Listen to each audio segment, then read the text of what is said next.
SP को मिली गुप्त सूचना के आधार पर गिरिडीह पुलिस ने एक नक्सली को किया गिरफ्तार। गुप्त सूचना के आधार पर गिरिडीह पुलिस और एसएसबी की ज्वाइंट टीम ने एक हार्डकोर नक्सली तालो मरांडी उर्फ सुनील मरांडी को पकड़ने में सफलता पाई है। एसपी डॉक्टर विमल कुमार को मिली गुप्त सूचना के आधार पर मिली सफलता के दूसरे दिन एएसपी एसएसबी के कमांडेंट ने प्रेस वार्ता कर गिरफ्तार हार्डकोर नक्सली सुनील मरांडी की पूरी जानकारी देते हुए बताया कि सुनील कई बड़े नक्सल कांड में फरार चल रहा था, लिहाजा उसकी तलाश गिरिडीह और जमुई पुलिस लगातार कर रही थी और इसी क्रम में जिले के भेलवा घाटी थाना क्षेत्र के चोलखो नदी के समीप सुनील पकड़ा गया।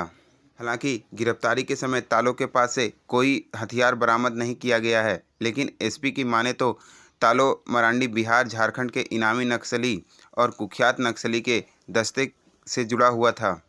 एसपी ने बताया कि इसके खिलाफ जमुई के चकाई में नक्सल कांड दर्ज हैं, जबकि गिरिडीह के कई बड़े नक्सल कांड में इसके खिलाफ केस दर्ज है। आइए जानते हैं पूरे मामले को लेकर गिरिडीह एसपी क्या कहते हैं।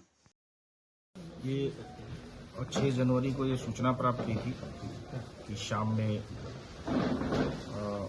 भेलवा घाटी थाना में एक नक्सल कांड में वांछित अभियुक्त है तालो मरांडी उर्फ सुनील मरांडी, जो कि अपने रिश्तेदार के घर जाने वाला है। और चूंकि ये पुराने केस में वांटेड था तो इसमें नज़र भी रखी जा रही थी और इसमें एक टीम बनाया गया था जिसमें एडिशनल एसपी ऑपरेशन, साथ ही साथ एसडीपीओ खोरी महुआ, एसएसबी 35 बटालियन के भी ऑफिसर्स उसमें इन्वॉल्व थे। और उसके बाद एक व्यक्ति को पकड़ा गया जो बाद में पता चला कि यही तालो मरांडी है और उसकी गिरफ्तारी की गई। ये 2020 में जो है वो बड़ी नक्सली घटना को इसने अंजाम दिया था और काफ़ी विस्फोटक सामग्री भी बुनियादर ओपी क्षेत्र में बरामद हुई थी। साथ ही साथ इसके ऊपर में भेलवा घाटी थाना कांड संख्या 14/20 2020 में ये 17 CLA एक्ट में प्रतिवेदित था। इसके अलावे चकाई में भी इसके खिलाफ में अब तक 2 कांड की सूचना प्राप्त हुई है, 91/2018 और 11/2019। ये आर्म्स एक्ट और विस्फोटक अधिनियम के भी आरोपित रहे।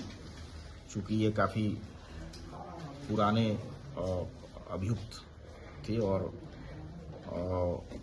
इसकी गिरफ्तारी से और भी उनके संख्या बल में कमी आएगी और उम्मीद है कि जल्द से जल्द हम लोग उस क्षेत्र में कोई नक्सली गतिविधि अगर कोई छिटफुट होती भी है तो वो पूरी तरह से समाप्त हो जाए। कोई हथियार वगैरह भी कुछ बरामद हुए? नहीं, अभी तक हथियार की बरामदगी नहीं हुई है। चूँकि इसकी सूचना थी कि ये अपने रिश्तेदार के घर जाने वाला है। बाकी हम लोग और भी पूछताछ कर रहे हैं, अनुसंधान में अगर ऐसी बात आती है तो बरामदगी का भी प्रयास किया जाएगा।